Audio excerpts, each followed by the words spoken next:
عید card کا دور ختم ہو گیا، لیکن عید جوں جوں قریب آتی جاتی ہے وہ یادیں، وہ شعر اب بھی یوں ذہن میں گردش کرتے ہیں جیسے کل کی بات ہو۔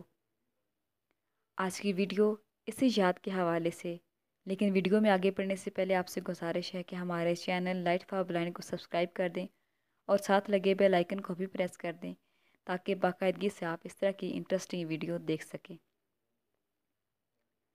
رمضان میں اگر سموسے پکوڑے کے اسٹال کے بعد اگر سب سے زیادہ رش ہوتا تھا تو وہ تھے عید کارڈ کے اسٹال۔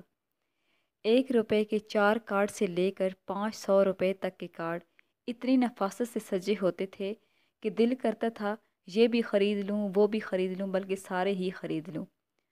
مجھے یاد ہے میری سال بھر کی مٹی کے گلے کی کمائی عید کارڈ خریدنے میں صرف ہو جاتی تھی۔ افطاری کے بعد اسٹال پر پہنچ کر سب سے مشکل مرحلہ عید کارڈ کی سلیکشن کا ہوتا تھا۔ ہم جب تک بچے تھے تو کارٹون، چمپنزی یا شوق سے پھولوں والے کارڈ خریدتے تھے۔ خریدتے وقت جس کو بھیجا جانا ہوتا تھا اس کی شکل کو ملحوظ خاطر رکھا جانا لازمی ہوتا تھا، اور اگر کسی سے ان بن چل رہی ہوتی تو انگلش میں پرنٹڈ کارڈ خریدے جاتے جس میں اپنا اور اس کا نام لکھنے کے لیے اسپیس ہوتی تھی تاکہ بھگتایا جا سکے۔ عاشق لوگ سرخ پھولوں سے آراستہ کپل کارڈز خریدتے۔ شادی شدہ یا خاندان کو بھیجے جانے والے کارڈ زیادہ تر 3 پیجز والے سنہری اور خوبصورت کور فوٹو کے ساتھ منتخب کیے جاتے۔ لیکن جو اس کے بعد مرحلہ ہوتا تھا وہ تھا کارڈ پر لکھائی کا۔ الحمدللہ واجبی سی ہینڈ رائٹنگ تھی تو ٹیوشن والی باجی کی خدمات حاصل کی جاتی، یا گھر میں جس کی ہینڈ رائٹنگ اچھی ہوتی اس کو رشوت دی جاتی۔ اگر کوئی نہ ملتا تو لکھنے والے الفاظ یا شعروں کو 3 4 مرتبہ رف کاپی پر لکھ کر لکھنے کی پریکٹس کر کے لکھا جاتا۔ پھر شعر لکھتے ہوئے ترچھے انداز میں لکھنا اور اس طرح سے لکھنا کہ خوبصورتی میں اضافہ ہو اور پڑھنے والا داد دیے بغیر نہ رہ سکے۔ اس دور کے چند مشہور اشعار: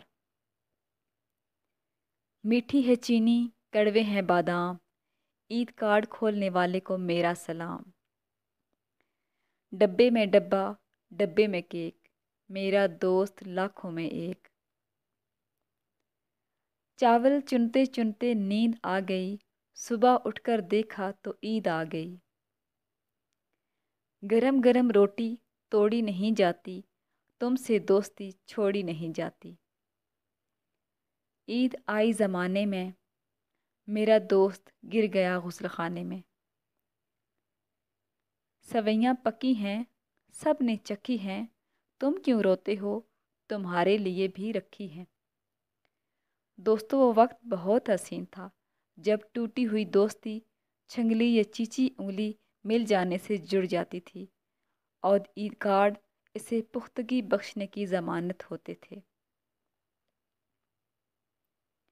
اگر آپ کا ہماری ویڈیو اچھی لگے تو ویڈیو کو لائک اور شیئر کرنا مت بھولیے۔ اللہ حافظ۔